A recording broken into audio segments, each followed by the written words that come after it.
name is Tiffany Main, and I am going to discuss how my children symbolize me. This video is to inform. It's to inform you of how my children symbolize me and their importance in my life story. And today I want to share what my life plan was supposed to be, what my life plan actually was, how my children represent me, and why you need to know this aspect of me. Growing up was in a traditionally normal household. My father is a college graduate who worked as an elementary school teacher, while my mother worked part-time and took care of the household chores. I feel that they simply don't understand me and my struggles because I don't have the same things now that they did when they were my age. As we grow, most people have their life planned out inside their tiny little brains. What their normal life plan is, how they want it to pan out, and just how they want to end up in life. I also had my dream, my wish, my prayer every night before bed as long as I can remember. And as we all know, life rarely goes according to plan. And the best thing that you can do is expect the unexpected, stay calm, and just enjoy the ride. Today I want to share what are my most important things in my life are my children. They didn't fall in my plan at all. But honestly, I don't know where I would be if they weren't here today. Everything I do at this point is for them. And who they are is because of me. Like I said, everyone has a plan, a rough draft for their life. The following was my plan as a child. Step 1 was to graduate with honors from high school. Step 2 was get into and graduate from a well-known university and be on the dean's list. Step 3 was to use my degree to land an amazing career.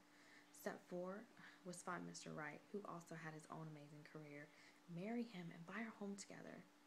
Step 5 was to have children with Mr. Right. Step 6 was just to simply enjoy life with Mr. Right and our children. Step 7 was to retire. And Step 8 was to have my children and their children repeat steps 1 through 7.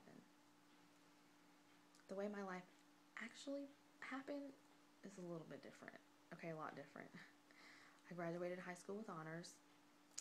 I got into a semi-well-known college, but I got homesick after the first semester, and so I came back and attended Gulf Coast State College. I met a nice guy. We fell in love, and he moved into my rented home with me. Mr. Nice Guy and I got engaged. Mr. Nice Guy and I had a baby. Mr. Nice Guy and I split up, and then I met Mr. Nice Guy number 2. Mr. Nice Guy and I had a baby, and then he turned out to be Mr. Not So Nice Guy, and so we left. So here I am, stuck with raising 2 children alone while going to school and working. Which leads me to my next point. Motherhood is not for sissies. I'm a single mom, and I'm struggling my way through this thing called life. And these are my children. This is Isaac, who's 11 months old. He was born 11/11/11, so he's very special, obviously. And this is William. He's 3.5 years old. And they're literally my world. Neither child was supposed to be here according to plan, but I simply cannot live without either one of them at this point. When everyone else was abandoning me, my children remained. When I felt like the world was crashing down on me, my children were there to offer me a judgment-free, no strings attached, sincere, warm embrace.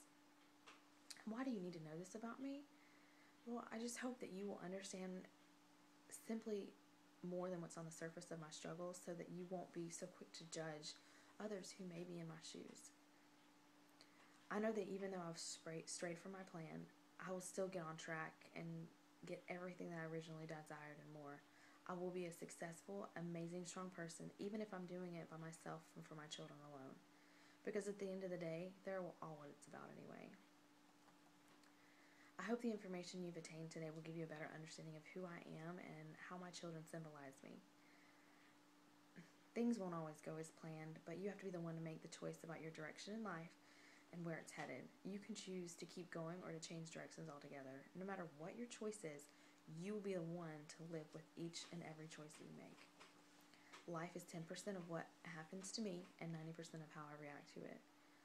That was a quote by Charles Swindoll. You have control over your current situation. If you don't like it, change it.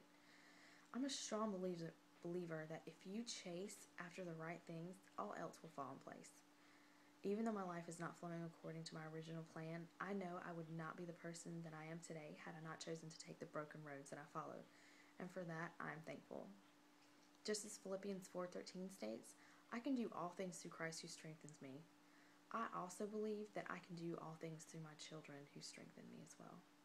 I hope that you've enjoyed my speech, and I hope that you're able to learn a little bit more about me. Thank you.